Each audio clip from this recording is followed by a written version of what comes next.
Assalamualaikum warahmatullahi wabarakatuh. Saya Nurliana binti Amran. Nombor matrik saya 21100683. Pada hari ini, saya ingin berkongsi tips ataupun langkah-langkah keselamatan yang dilakukan oleh salah seorang mangsa banjir di Selangor, iaitu Nur Syakira binti Mak Isa.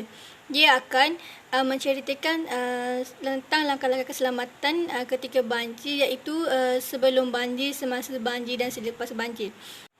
Saya berharap agar video ini dapat memberi manfaat kepada semua yang menonton supaya lebih berhati-hati dan menjaga keselamatan ketika banjir yang melanda di kawasan kediaman korang masing-masing. Assalamualaikum warahmatullahi wabarakatuh.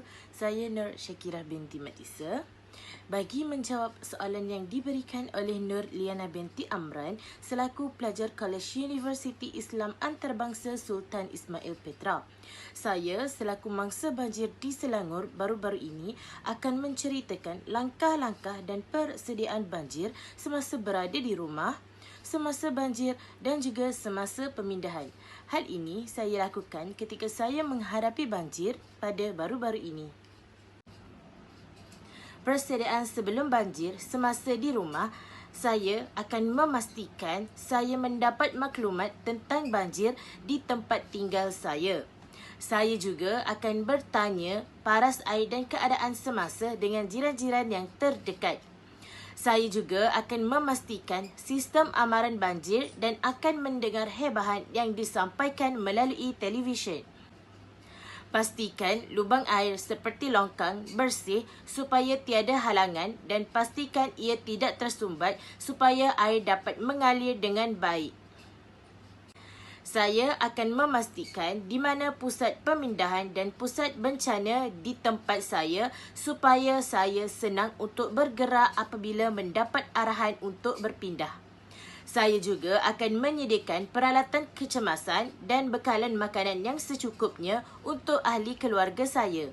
Dan akhir sekali, saya akan memastikan seluruh keluarga saya mengetahui cara-cara untuk bertindak semasa air masuk di kawasan rumah. Semasa banjir, ketika saya mendapati tanda-tanda awal banjir, saya akan mendengar pengumuman dari pihak-pihak yang tertentu. Saya juga akan memindahkan perabot ataupun peralatan-peralatan lain ke tempat yang lebih selamat dan di tempat yang tinggi. Saya juga akan membawa dokumen penting bersama saya supaya dokumen penting itu tidak hilang dan tidak ditenggelami banjir. Saya dan ahli keluarga saya yang lain akan bersiap sedia untuk menutup suis elektrik, injap utama bekalan air dan juga gas. Selain itu juga, saya akan memberi peringatan kepada jiran-jiran terdekat saya supaya mereka bersiap sedia untuk berpindah bersama. Semasa pemindahan, apabila saya menerima arahan, saya akan segera berpindah ke pusat-pusat pemindahan yang disediakan dan juga yang terdekat. Saya dan keluarga saya akan berpindah awal sebelum banjir meningkat atau pada waktu siang kerana ianya lebih mudah dan selamat untuk menguruskan hal banjir.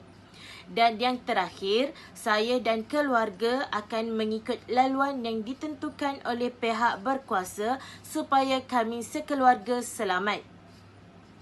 Saya harap terjawablah soalan yang diberikan oleh Nur Liana binti Amran selaku pelajar College Universiti Islam Antarabangsa Sultan Ismail Petra.